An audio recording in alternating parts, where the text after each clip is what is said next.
Hiya, and welcome to Arches.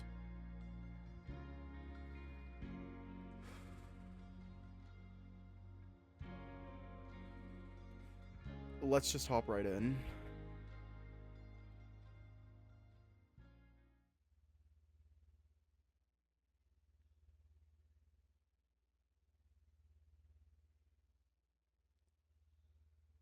Run.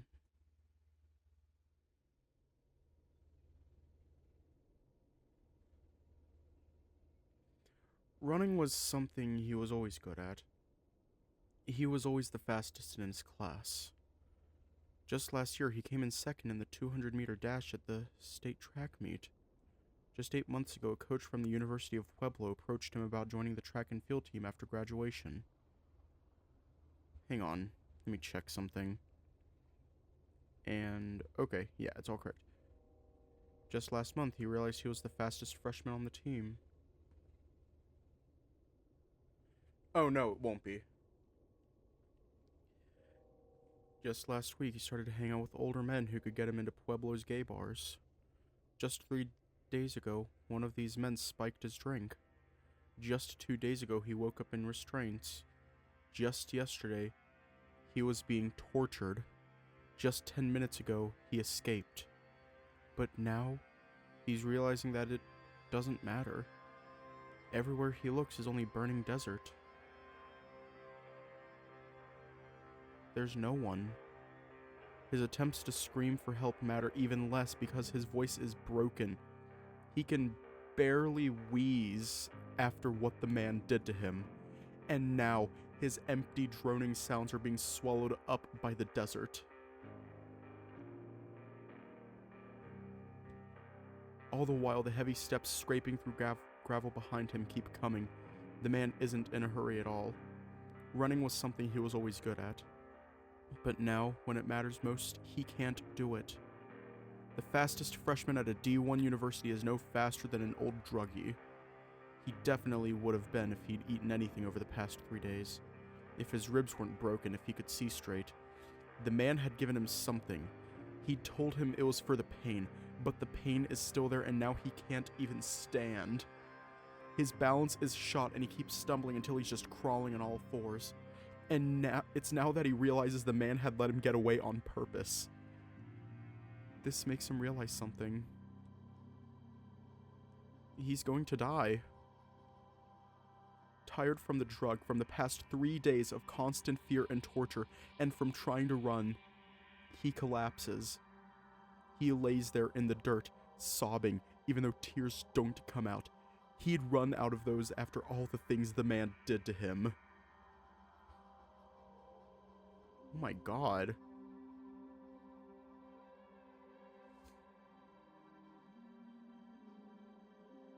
The light above is blinding. He wonders if this is God.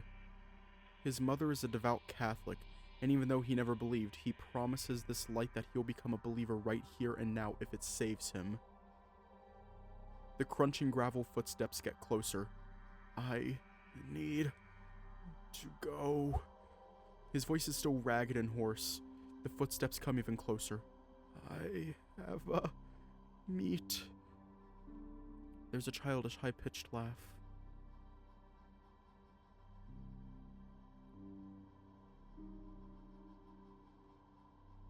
Think I must have hit you one too many times. All you do is talk about your fucking track bullshit now. The huge form moves closer. You know that shit don't matter no more, right? His chest aches with overwhelming sadness and despair. And it's not just because he's about to die.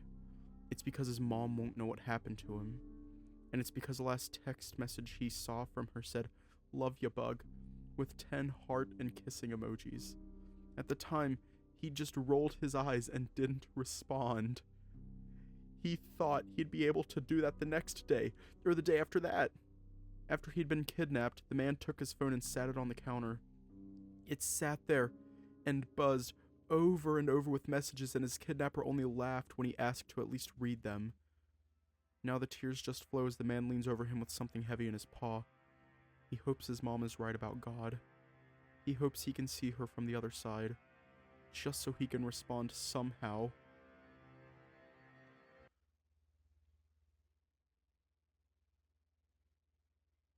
But there's nothing.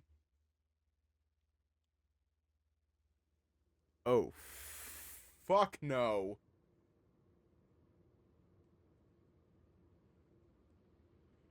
Oh, hell no. Hell no.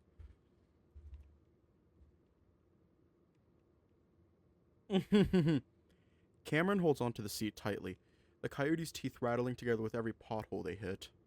His boyfriend, Devin, doesn't seem bothered at all. The bear's paw on the wheel with an elbow hanging out the window. He had been singing loudly to the music playing through the car's Bluetooth speakers, and it wasn't until cell phone service was lost that Devin finally seemed to notice Cameron's unease. You alright, babe? I think you could go a little slower. What? Cameron raises his voice, yelling for the rattling interior. Go slower! Why?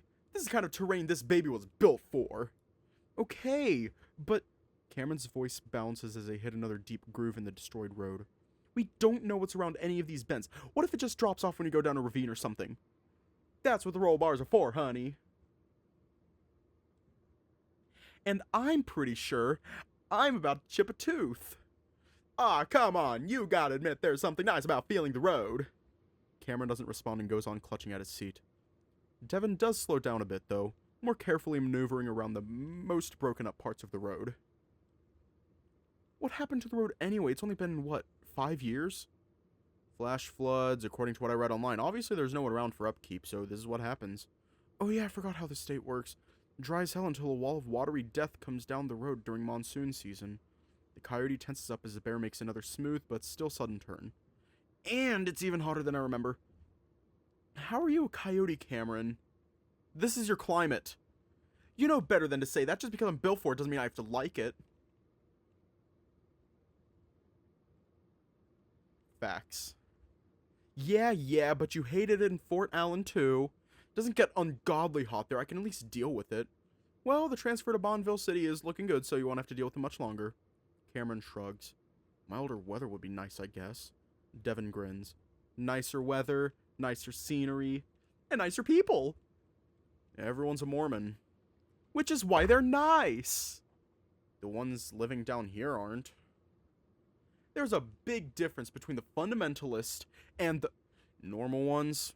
The ones that baptize dead people and wear Jesus jammies under their clothes. Dev shrugs. Most religions are weird when you break them down like that. I'm just saying, whether it's magic garments or prairie dresses, they came from the same fucked up place. Devin doesn't say anything, and Cameron realizes how bitchy he sounds right now. Sorry, I just worry how they might look at us. It's harder to gauge people when they're all fake nice. Yeah, that's true, but look! Dev nods his head towards Cameron's window and the coyote follows his gaze. The rocky, uneven landscape has opened up to a wide expanse of blue. That's Lake Emma, which means Echo is... The bear looks ahead, and the first thing that Cameron sees is a tall, rusty sign with letters on the top that he can't quite read from this distance. Below it is a small, shabby building, and beyond it are a few smaller, even shabbier buildings. Cameron wasn't sure what he'd feel like when he first saw the town. If the coyote really is what Devin thinks he is, then right now he'd feel all the awful, evil things that supposedly happened here. Those small, rundown buildings should be exuding the memories of their past, which would then be projected into his mind. But Cameron feels... nothing. Of course he knew this. Of course he kind of knew this would be the case, but he'd never been to a place that was famously haunted. Not like Echo, anyway. So he worried just a little bit. Dev asked him in the past to go on his amateur paranormal investigations, all because a coyote could see things. He'd reminded Dev the proper word was hallucinate. The things he saw were manifested by his own mind. There was no reason for him to give it fuel by going someplace supposedly haunted. Dev got the message pretty quickly and stopped asking. They still talked about all those interests he had, though, and Cameron realized there was a lot more to Devin's interest in ghosts than just dumb fun. And even though he'd refused to entertain Devin's psychic bullshit, the bear still took care of him. He'd done so much for the coyote that Cameron was embarrassed to think about it sometimes. So when Dev got this chance to go to the place he'd wanted to go the most, Cameron decided he had to go as well. He's doing this for Dev, to show his appreciation for everything that Dev had done for him. Still, Devin had been trying to make this seem more like a vacation of sorts, like Cameron wouldn't be doing any investigations at all. He would need to talk to the bear and let him know that he was willing to do this for real, at least within reason. He also needed to tell him why he didn't like doing this. And that part might be hard. It doesn't look so bad. For a ghost town, I mean. Looks can be deceiving. Hang on, I'm gonna pull over for a sec. Why? I want to scout out the lake a bit before dark. I also gotta take a massive leak. Cameron tries not to sigh, just wanting to get into the town so he can be sure that he doesn't feel anything. To really make sure that there's nothing to be worried about. He isn't worried about ghosts, but rather his own brain and what it might do. The road becomes smoother and newer looking as they pull up to the lake. Don't go to the lake. Don't go. You were trying to turn this reservoir into a recreational spot right when it all happened. They both get out, Cameron stretching his legs gratefully. Ooh, pretty boy. That's too bad. It kinda looks nice. Yeah, this place has had a long string of bad luck. Bad luck is one way to put... Hold that thought. I'm gonna pee. Dev waddles away, clearly having held it until he almost couldn't anymore. Cameron shakes his head, remembering all the rest stops they passed on the interstate. With a sigh, Cameron leans up against the Jeep, staring out across the lake. This really isn't bad at all so far. Sure, they weren't in town yet, but all those dreams he had, all those terrible feelings, they seem silly now. It's just a small, former town with a sad history. If his brain was going to manifest something out of this, that something would just be sad. Cameron knows that his hallucinations aren't real. He's known that since he was a kid, after he first saw a monster in a raincoat in his trailer home. He also knows that ghosts aren't real either, but Devin believes, or at least wants to believe. He wants it so badly, and he thinks Cameron can see them. Cameron knows there's something extremely perverse and wrong about his disorder being used like this. Dev is also aware of this. Painfully aware. To the point that Cameron was able to tell days in advance that he was going to ask about taking him on this trip. And yeah, this is wrong, but the bear doesn't even think Cameron is mentally ill, or at least that's how it comes off to the coyote. Devin doesn't understand how it feels to struggle with reality, with the feeling that at any moment, you could lose it. That isn't his fault. Most people have a solid perception of reality, like a normal person should. And they take it for granted. That and Cameron never really told him what it was like, so how could he understand? He'd told him a little bit, but he'd always been worried in the back of his mind that Dev would leave him if he told him everything. So Dev took those snippets of insight into Cameron's psyche and somehow interpreted it as him being gifted. It had been over 5 years at this point, and Dev had seen Cameron at his worst, at his absolute craziest, and somehow he'd stuck around and still believed the coyote was just a normal guy with some personal issues. Cameron hugs himself a little tighter, realizing that now's the time to really talk about it. And then after this, they can have a fresh start in Bonneville. Whew, I am at least 3 pounds lighter after that. You know, while I don't mind taking a piss in the wilderness, I'm not doing anything more than that. Yeah, I was kind of hoping there would be a porta potty or two around here. But it looks like we'll have to dig some holes. Dev! Whoa, just kidding, babe. We can drive to the rest stop. What's wrong? Coyote pauses, trying to get into this mindset this sure-to-be uncomfortable conversation is going to require. Just give me a sec. Cameron sees the bear's demeanor change instantly. Okay. But while I'm giving you that sec, I'm sorry for teasing you and being all gross. I know this isn't really where you want to be right now, and I was just trying to lighten the mood, and you know it's because I love you. Jesus Christ, stop.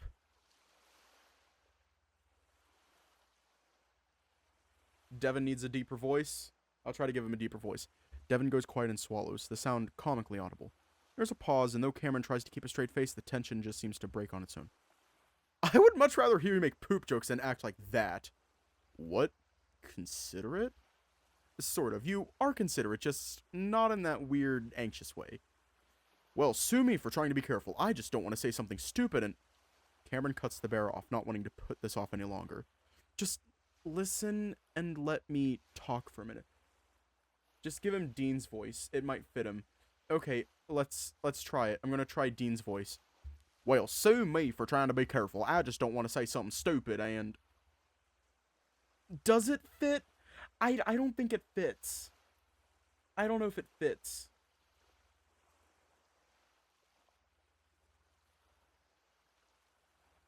Oh, it fits? Okay, well, I'm going to give Cameron my actual voice. Just listen and let me talk for a minute. I know you haven't said it, but let's just get it out in the open that I know you wanted me to be here for more than just company. I'm not that stupid. And I want to say that I don't think this is a good idea because what I have is a mental disorder, not an ability. I know I shouldn't think of it that way, but I researched it and I just don't think it lines up with you having a mental...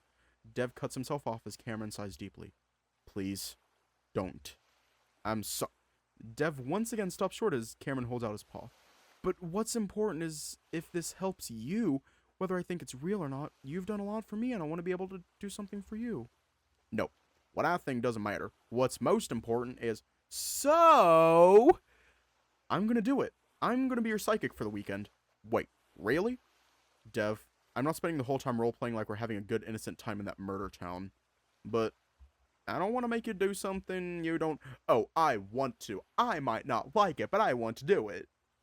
If only for you. Cam. Nope, I've made my decision and I'm doing it. But just this once.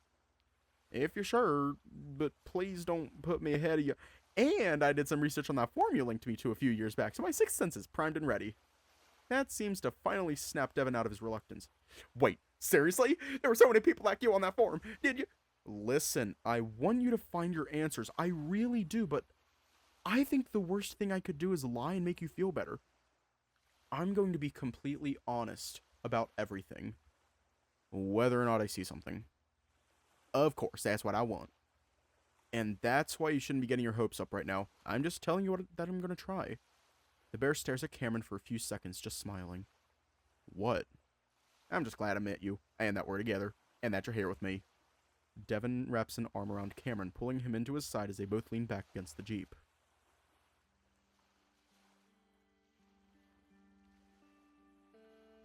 But seriously, if you ever feel like, I don't know, you're just not into it, just let me know. Well, as long as you're not expecting anything, I think it'll be alright. Yeah. Dev goes on grinning and Cameron narrows his eyes. Because I'm getting the feeling that you're expecting a lot. Dev pauses, seeming to think. Well, I'm also happy that you're being more open like this. I'd always felt like you didn't want to talk about it. Cameron also thinks. I guess I just didn't want to be told that what I see must mean something, you know? Yeah, that'll get old pretty fast, but since we're talking about it now, does it not? Like, some of the things you mentioned don't make sense, like that raincoat creature. What about your old friend who, you know, got shot in the head after I hallucinated that someone shot him in the head? Yeah, that one. This is what I'm talking about. You and all of us really like to see the meaning in everything. That we have a purpose in life. A reason. Reason, purpose, and the meaning of life means nothing to the universe. Everything just is. Whether it has meaning is up to us. Yes, it's weird that I hallucinated the way he would die, but he was also involved in things that could have led to that. I knew he'd been dealing drugs in a really risky way, so I knew his life was in danger, and I was on fucking ketamine. All the reason is there. Well, Dev shifts around, clearly uncomfortable and trying hard not to look that way. I get that, but there's a lot of other examples I could bring up. Maybe it's coincidence, but at some point, don't you have to wonder if maybe it's something else? Cameron sighs. Of course I have. What always worries me about this paranormal stuff you're into, and the afterlife, and all that, it reminds me of my mom. Dev doesn't say anything, just waiting and listening. You know, towards the end, right before I left, she was usually amped up on something to stay awake for her 3 jobs. Whether it was amphetamines or meth, she barely slept.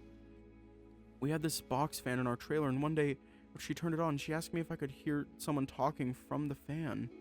I said no, but she sat next to it and listened and eventually had this huge epiphany that it was God.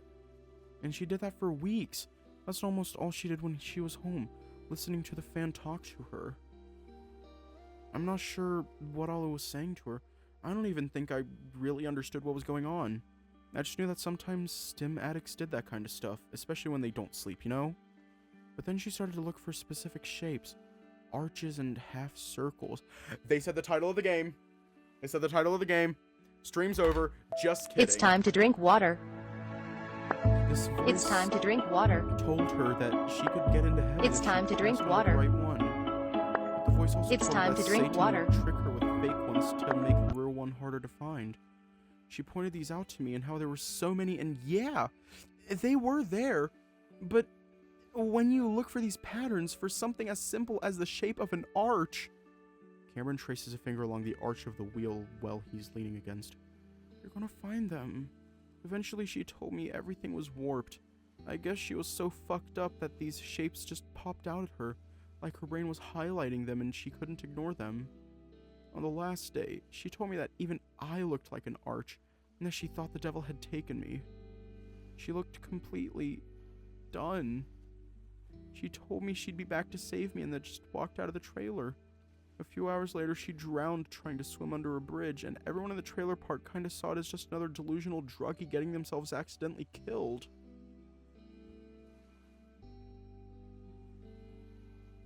Oh fuck, not this novel. I'm still paying for therapy for that scary bear trauma.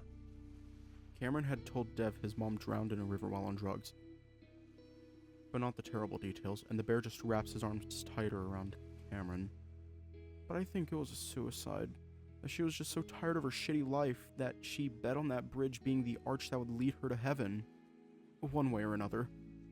So that's why I worry about following these patterns, even if it's something like looking for UFOs or ghosts. Yeah, I think the meth and lack of sleep pushed her over the edge, but is there something genetic there too?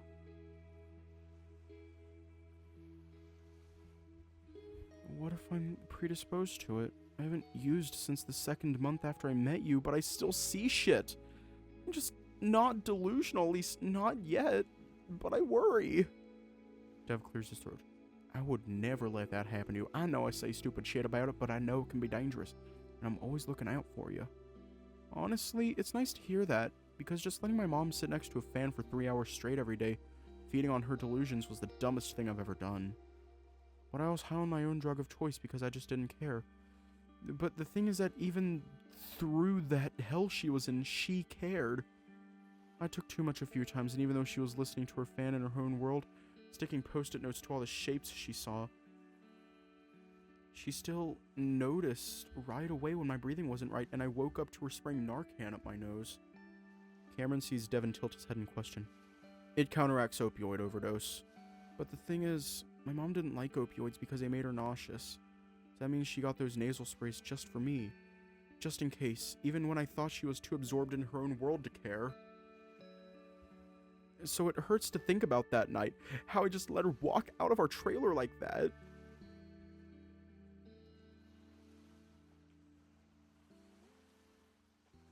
Cameron takes another deep breath. He hadn't even planned to talk about his mom, but it just came out. Sorry, I'm rambling. Dude, do not be sorry. But it's part of why I am the way I am. I know my symptoms don't perfectly match up with what you've researched on the internet, but they're close enough. And honestly, maybe you're right. Maybe there's more after we die, and somehow I can help you find it, but if things go south and something's wrong with me, pull me back. Thinking about the shape of an arch still makes me feel sick, like a reminder of what happened to her and what could happen to me. Wordlessly, Devin pulls Cameron into a hug, and the coyote presses his head against his chest. That moment, Cameron realizes then why so many people love their therapists. He always worried that Devin would get too weirded out by what happened when he was a teenager. That Devin would finally see all of his closet skeletons, neglectful, neglected, abusive, abused, and so hopelessly addicted. Just like his mother, the definition of trailer trash. Cameron was all of those things at some point in his life, but he knew that didn't matter to Devin.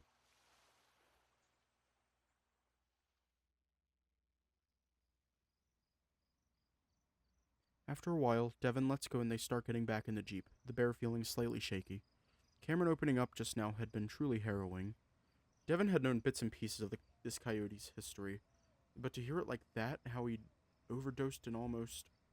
Dev shudders. He's just glad that the coyote is safe with him now, out of that hellhole.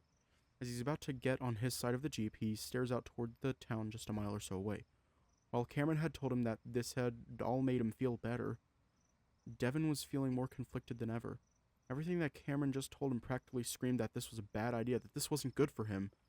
Doesn't matter what he thinks about Cam's hallucinations, that his skimming of abnormal psychology literature about hallucinations led him to believe Cameron wasn't mentally ill.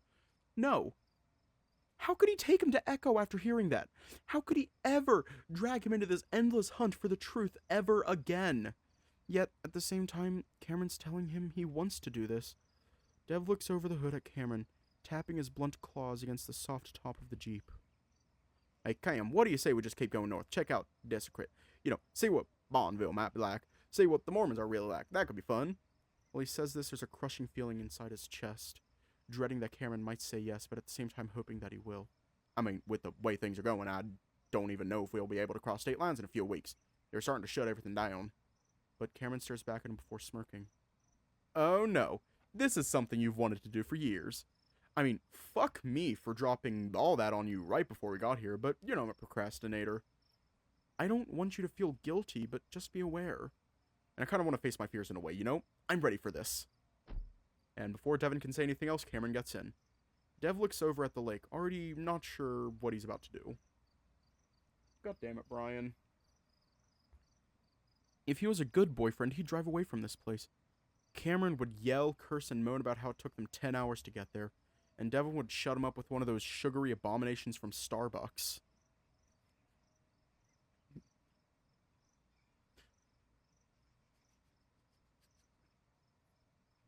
That's horrible. And he would never talk about Echo again. He would listen to Cameron and trust him about how it actually felt to see awful stuff. They'd move, get married, get a big house, and sooner or later... Dev would get his answer. Because everyone does it at the end. As they pull out of the parking lot, he thinks he's made his decision. But even as he tells himself he's going to turn left back up the road they came, he turns right. But just before he did, he sees a flash of pink in his mind's eye floating in the middle of the pond. It's like someone hit him full force in the chest. Before he knows it, Echo is ahead of them.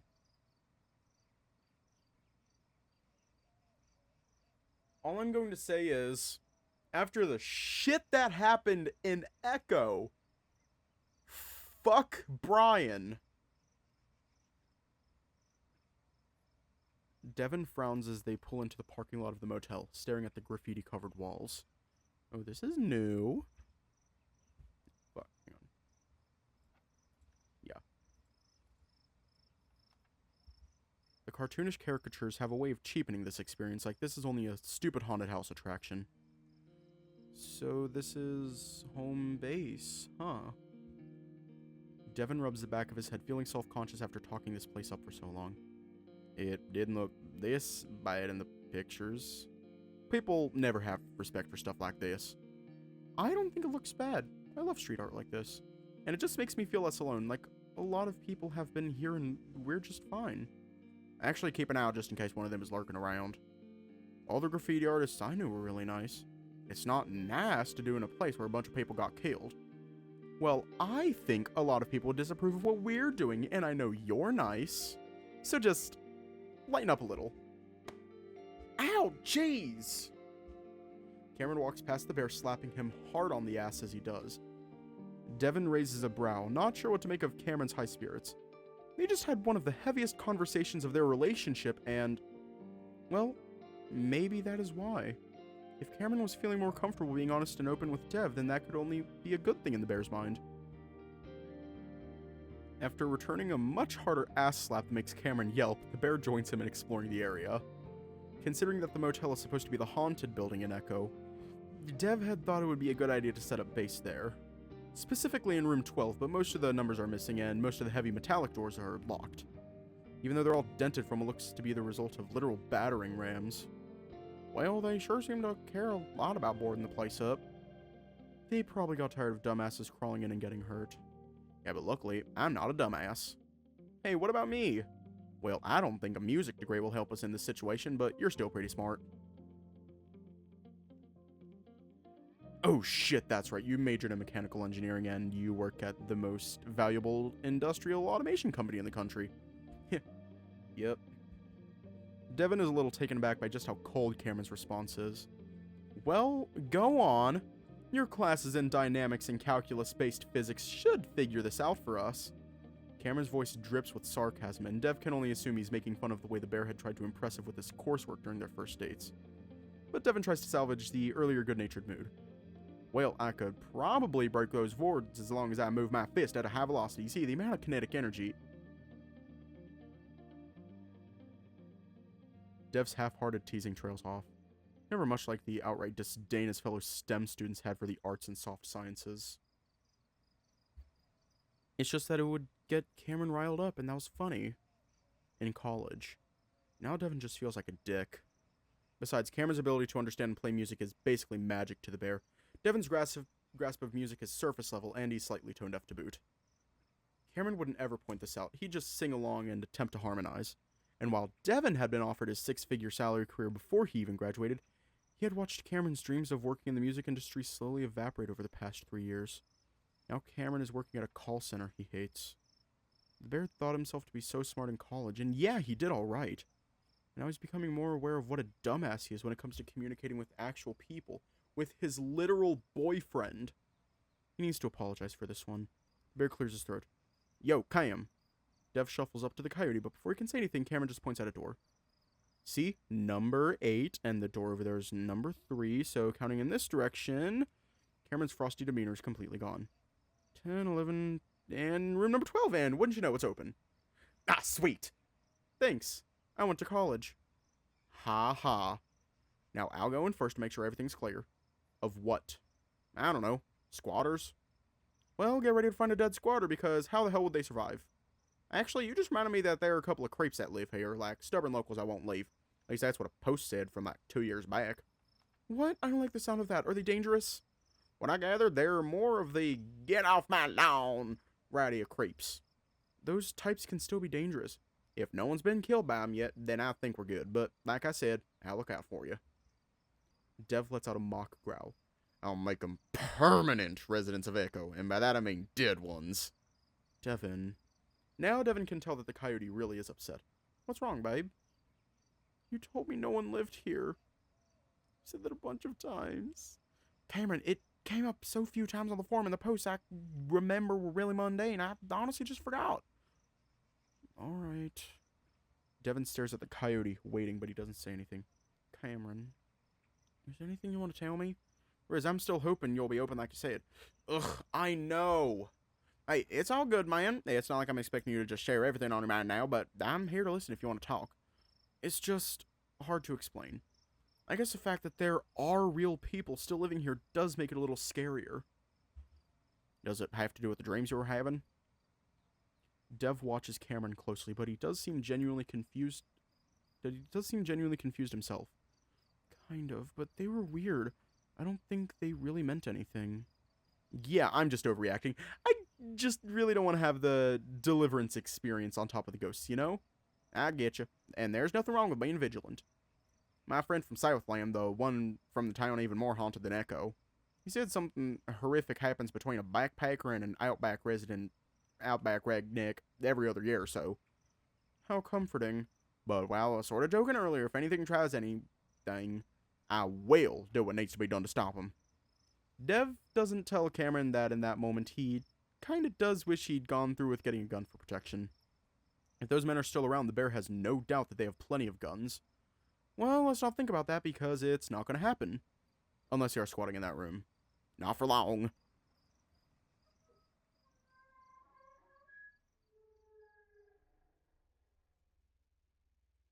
If I'm not mistaken, wasn't it room 12 that Chase Jenna and TJ were in?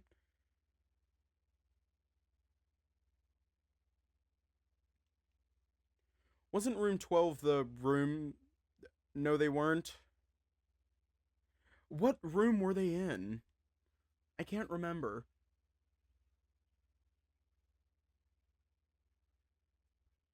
The bear's exaggerated bravado becomes genuinely cautious as he opens the door. The room is hotter than it is outside, as if it were magnifying and trapping the heat. Okay. Yeah, this is doable. Hey, Cam, all clear.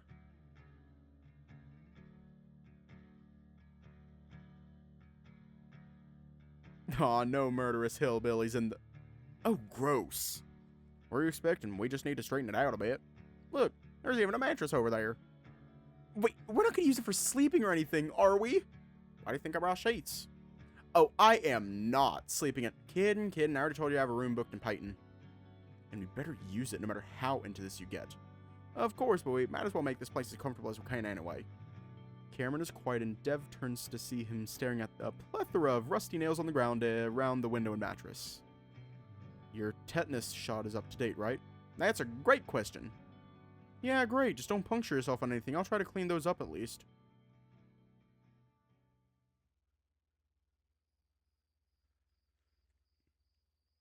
Okay, then. Cameron watches Dev step back, brushing his paws against each other loudly. Well, I'd say that's rather cozy, don't you think? I've seen actual homes that look worse, so yeah, I'd say so. Cameron eyes the couch and slowly sits on the edge, not quite trusting it despite the sheet. So, what do you know about paranormal investigation? You said you did research? Turns out you just run around with a flashlight and call the ghost a bitch. Good one. Damn, sorry. Didn't know the reality show ghost hunts were such a sore spot for you. They single-handedly ruined the credibility of actual investigations. Well, they brought in more attention, right? Anyway, all I really know is what you do. EVP stuff, taking pictures, just sitting around and waiting, stuff like that. That's a start. Actually, I was thinking you'd deal with most of that stuff, so what I mainly researched had to do with those who are gifted. It's almost physically impossible for that coyote to use that word to describe people like him. Oh yeah, I wanted to say earlier how happy I was you looked through that form. Must be annoying just hearing me go on about it when I don't even experience it. No, you're fine, Dev. Actually, Cameron much preferred to hear it from Dev. Oh no.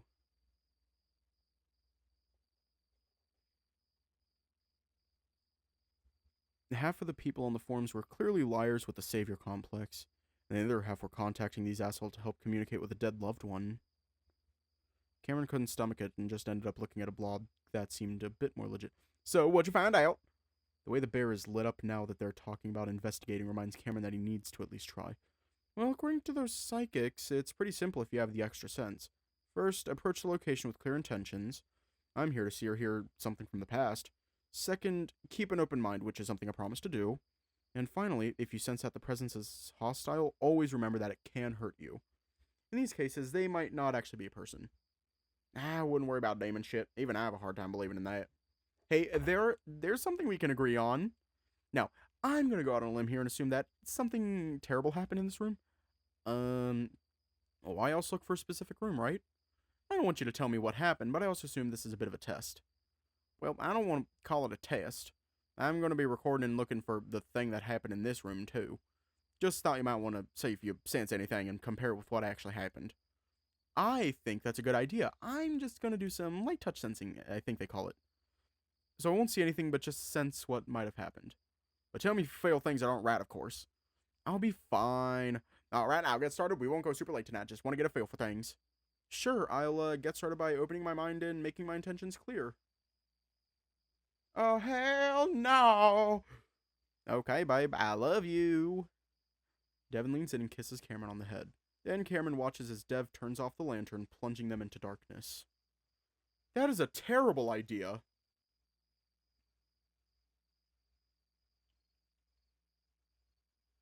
Lugging around equipment while trying to be quiet about it quickly gets Devin sweating through his shirt, and he has to take it off. Looking respectfully. He's making the extra effort not to disturb the coyote because Cameron seems to be really trying, his eyes closed and ears up. Dev didn't even need to ask him to take out his phone so he could record audio. He just did it, and to Devin, that just proved how much Cameron wanted to do this. As Dev goes about testing his equipment, Cameron shifts and mumbles something. Dev perks up. Hey, hun, I'm right here. You alright? I need to get more comfortable. At the same time, he adjusts himself so that his feet are on the suitcase in front of him. Okay. Something about Cameron's demeanor is bothering Dev, and Cameron's words were a little slurred. He does seem kind of not quite there. Should he pull him out of it? Devin has never seen a psychic in action before, so maybe this is normal, like a trance. He hopes it's normal because even if Devin can find his answers, he'd give them up for Cameron to discover he isn't psychotic. As he's fiddling with his EMF sensor, dread suddenly clutches at his chest. What if the opposite happened and Cam really did lose his mind? Like when his mom got psychosis. If that happens, Devin is only now realizing that he would be responsible. And how could Cameron forgive him for that? How could he forgive himself? Shit! Dev hisses under his breath. What the fuck is he doing bringing his boyfriend to this room where that happened? He was usually alone or with his friends when doing these investigations, and his want to see something always overpowered the fear. He just assumed Cam would be used to scary shit, especially after he described that flat-faced creature in a raincoat that he'd been seeing since he was a kid. He just assumed. Why was it only now that he was realizing what the consequences could be? The feeling he'd had earlier about being a social dumbass comes back, but far stronger. This isn't something a loving partner does to another partner. He's fucking using Cameron for his own selfish reasons. Devin knows that the coyote has some kind of ESP abilities, but that didn't mean he didn't also have other issues that could fuck him up. That didn't mean that possibly seeing these awful things wouldn't cause him to develop more issues. Devin gets up and paces for a bit, beginning to make up his mind, deciding that right after this, they're done no matter what. The bear looks at the closet, the one where Wolf from the Masita Tribal Council hung himself in the early 90s. If only he could see one thing, just one sliver of proof that she's okay on the other side. He'd be at peace with all this. Dev lets out a shuddering sigh, standing in the closet looking at the bar, wondering if it's the same one the wolf used.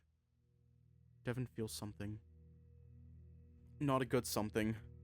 A chill runs up his spine and suddenly he's shivering. No way. It's actually happening. Holy shit. Holy shit. It's all he can manage to say.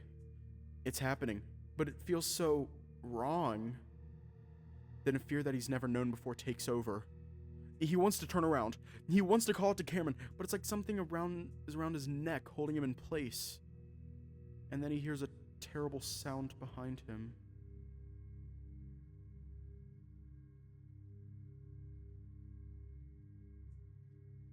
Cameron knows something is happening for sure.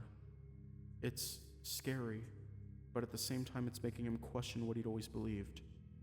Had Devin been right about this stuff? Had he just misunderstood himself for too long? You could sense someone, nothing like the monsters he'd seen in the past. Instead, this was a man, in a suit with a bolo tie. He was sad. He was angry.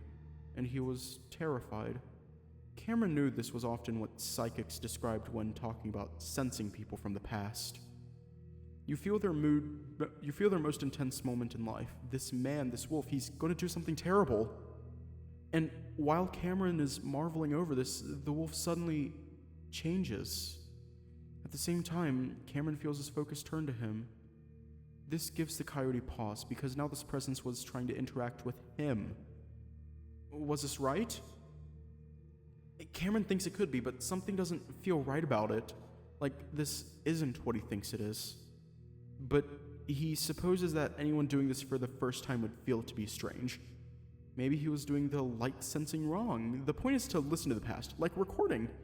This direct communication is scaring the coyote, but this could be his chance to answer Dev's question, and his own question for that matter. I'm sorry to bother you. What's after death? Where do we go? It feels stupid and clumsy, but it's all that comes to his mind, so Cameron asks it over and over. There's a long, empty pause. And then something like a cackle.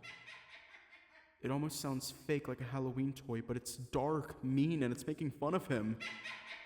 All the feelings of wonder and hope for a breakthrough are deflated instantly. He needs Dev. He needs to open his eyes.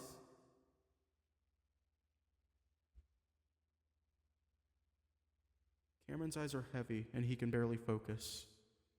It's time to drink water. Something has gone terribly wrong. It's time to drink water. This presence is It's time to drink water. This isn't a It's time to person. drink water. Now, all the coyote can sense is that a profound tragedy has just taken place. He needs Devin, and he thinks he sees him as his vision begins to slowly focus.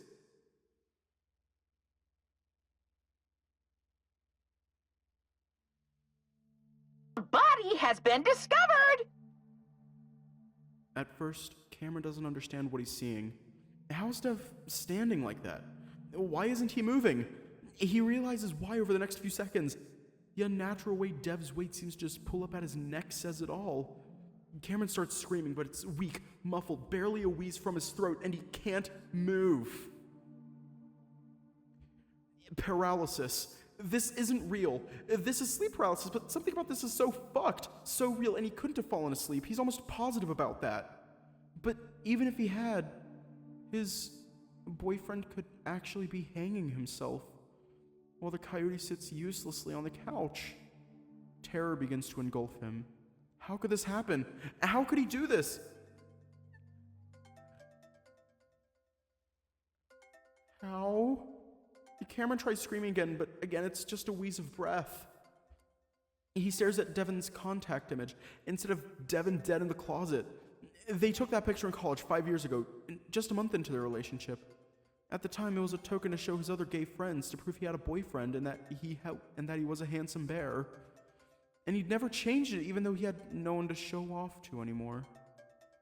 How the hell did they end up here? The phone picks up and switches to speaker automatically. Cameron knows deep down that this must be a dream, but Devon is still hanging in the closet. And he's overcome by the horror that this could just be a partial dream. And that the worst part of it is real. It makes Cameron try and fail to scream again. You know, like... Cameron stares at the phone, unable to understand through the static, but is able to recognize the voice.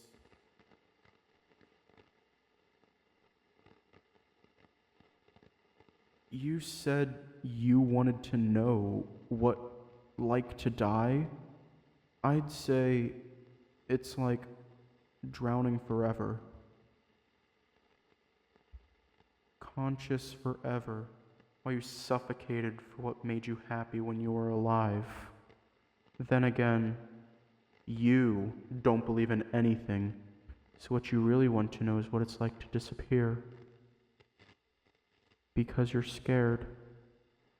You tell yourself you want to die, that you wish your mom didn't save your worthless life, that you deserve it. Now you tell yourself that if it weren't for me, you'd have ended things back in college. We both know that's a lie. Because you're a fucking coward. You'll stay alive as long as you can be with someone who can keep you alive. I could have treated you like absolute shit the past 5 years, and you'd still be around today. You fucking begged Dylan not to leave you, just weeks after he punched you and gave you that scar.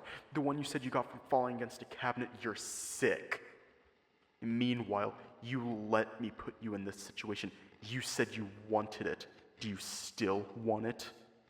No, no, no, please God, no! Cameron can't even move his lips. Anyway, I'm getting a little off topic, aren't I? You want to know what the afterlife is like? I'll give you an idea. Devon's voice becomes more muffled. Yo, Lupita. Tell my boyfriend what it was like. It's quiet for a moment, and Cameron just sits in stunned misery, just waiting.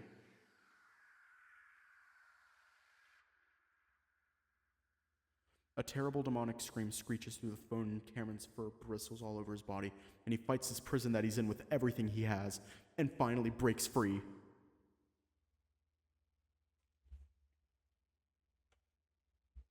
Real quick,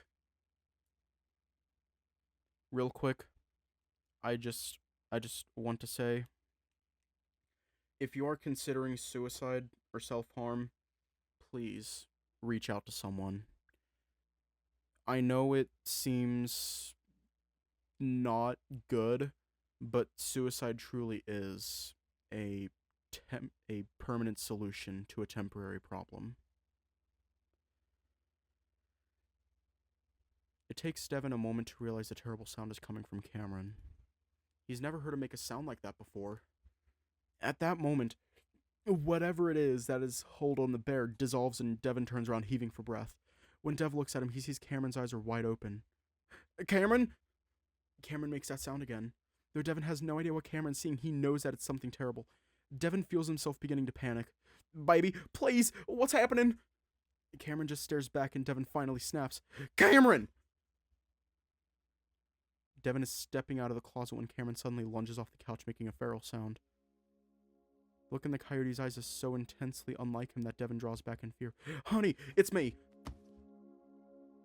To Dev's shock, Cameron's paws fly to the bear's neck, but instead of squeezing like he thinks he's going to, they rip at the thick fur there. Wait, stop! Devin manages to catch Cameron's paws at his own much larger paws, easily restraining the smaller male. Cameron continues to stare at Devin's neck, seemingly trying to search intently. Then he looks up at Devin's face. I saw you dead! You called me and screamed at me!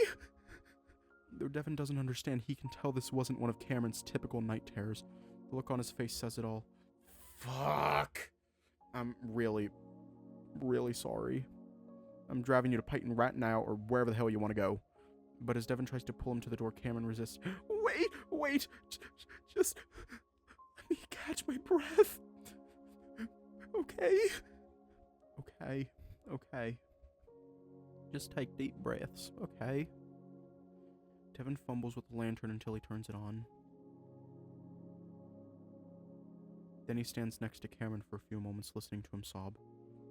Can I at least hold you, please? Cameron leans toward him as an answer. While Devin strokes his head, Cameron starts to rub his back like he knows that Dev had been terrified too. I'm fine. It was just a really intense vision. I'm so sorry. I've never seen you like that before. You scared the absolute shit out of me. Did you think I was attacking you? You were going after my neck, sort of. Oh no, I saw you hanging in the closet.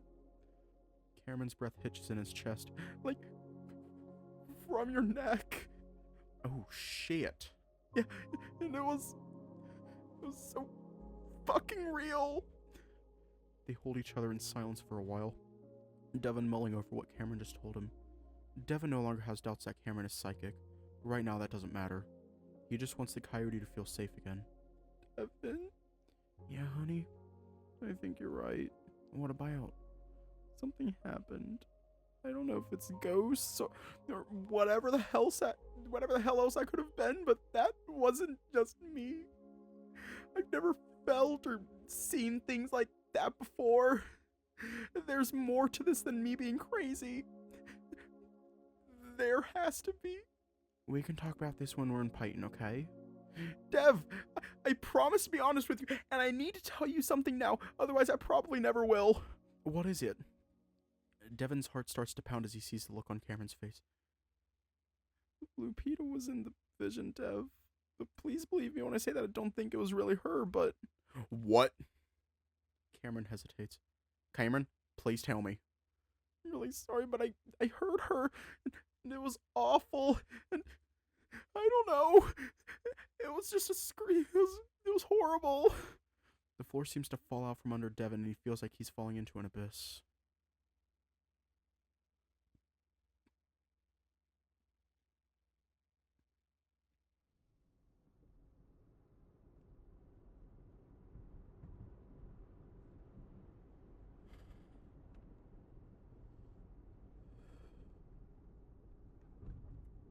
Cameron watches as the motel parking lot disappears into the night.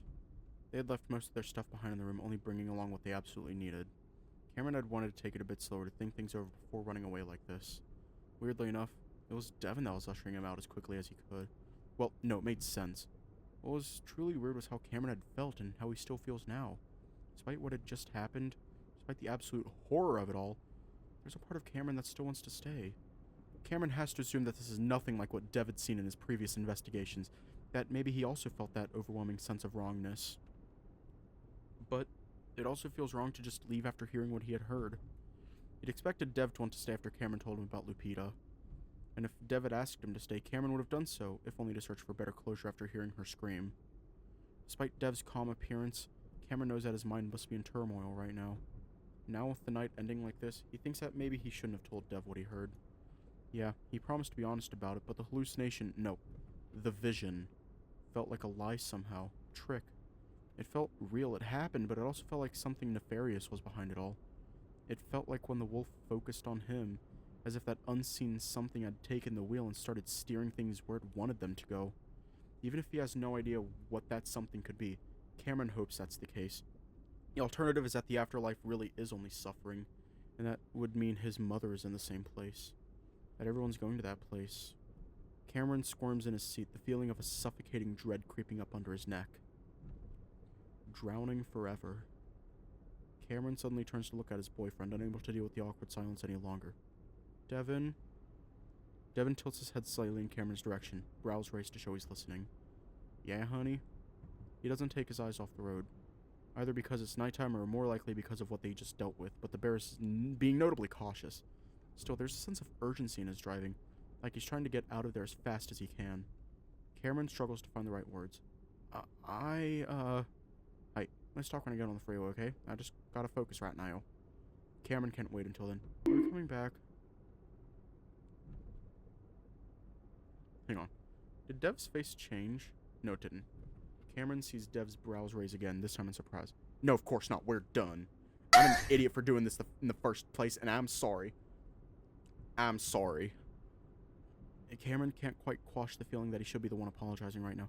But there's a theme park in Peyton called Southwest Adventures. I thought about going there at the end of our investigation, but we could do that tomorrow instead. Dev pauses, apparently waiting for a response, but Cameron can't think of one to give him. I think it could be fun. Cameron is almost certain that's the same word Devin used to describe used just before they left to describe how this investigation would feel. Fun. I think we need to come back. We can't just leave things like that. That was just so fucked. Cameron sees Dev grit his teeth, and the coyote feels himself recoil a bit, like he did on a daily basis with Dylan. Sorry, No, you're fine. I'm just having trouble saying the goddamn road. Let's just leave it until I can see where I'm going, okay, hun? The coyote steels himself. You shouldn't ever feel afraid of Devin. He doesn't need to. I think we should come back tomorrow. Keep this going like you planned. There's something more to this, and I want to help find what it is. We're going to stop it for the ad. Want to break from the ads?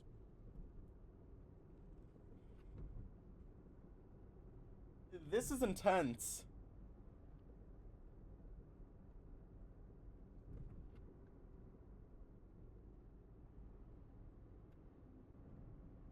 Do you know ads dance?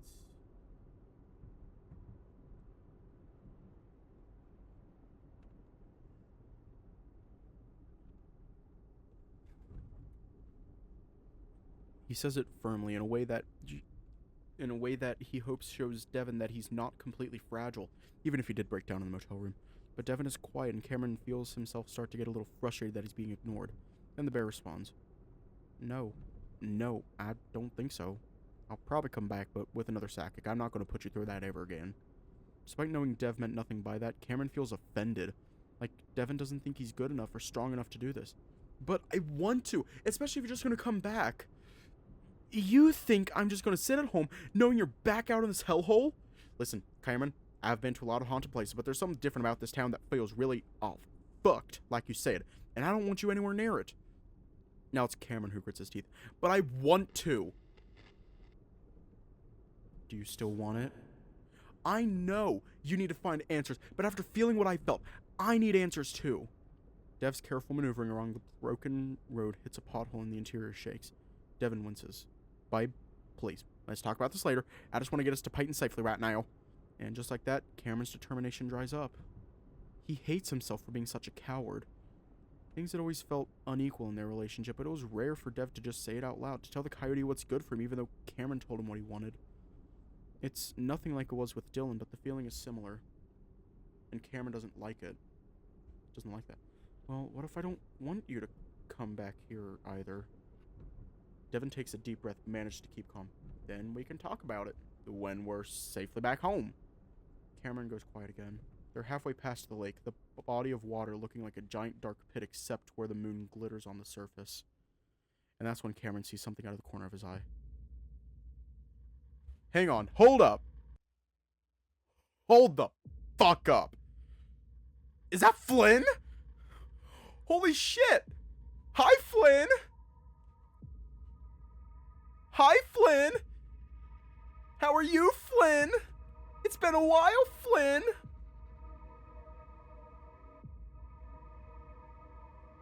Remember when he called Chase Hunter a bitch, Flynn? Is that you, Flynn? There's something on the road between two craters of broken asphalt. Cameron stares for several seconds, not sure if he's seeing what he thinks he's seeing. He waits for Devin to say something, to wonder what the hell it is that is in front of them. But he says nothing, almost like he doesn't see it. Yet, there it is, right in front of them. and it's right where Devin is about to go, and the bear isn't stopping. Cameron manages to jerk himself out of his stunned gaze. Oh my god, Dev, look! Huh? Dev finally looks at Cameron, his eyes off the road, and still the Jeep moves forward. Stop! Why isn't he stopping? The coyote does the first thing that comes to his mind. And time slows down. It's just like what happened back in high school, right before he got hit by a car while skateboarding. He has more time to react now than he did before, and he slides his arm under his seatbelt to get free and reaches across the center console. He grabs the wheel, and even though Dev is starting to brake, it's not fast enough and they're less than 20 feet away from hitting it. The coyote doesn't even think, acting on pure instinct. Cameron turns the wheel to the right, hard.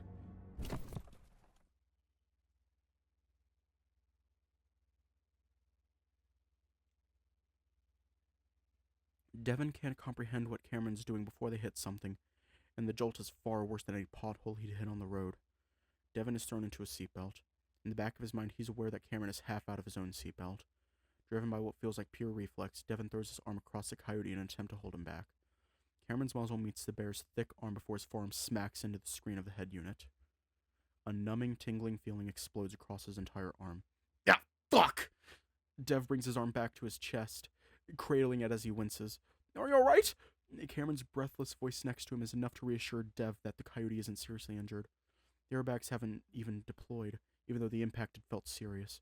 Yeah, my funny bone. What about you? Let me see your face. Dev tries to grab Cameron's muzzle to have a closer look at him. It's hard to see with only the glow of the Jeep's headlights, now dimmed from the swirling dust kicked up by the accident. But Cameron pulls away, opening his door to get out. Cameron, what? Coyote yelps as he seems to lose his footing immediately and falls hard. Cam! Dev unbuckles his seatbelt and almost tries to climb out Cameron's side of the Jeep. Then, realizing what he's doing, opens his own door to get out, almost falling himself as his feet touch uneven ground.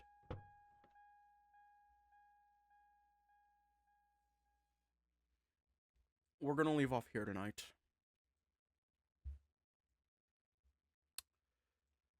That is intense. If that is Flynn, hi Flynn! Anyways, stay safe, have a good night, and I will see you all tomorrow.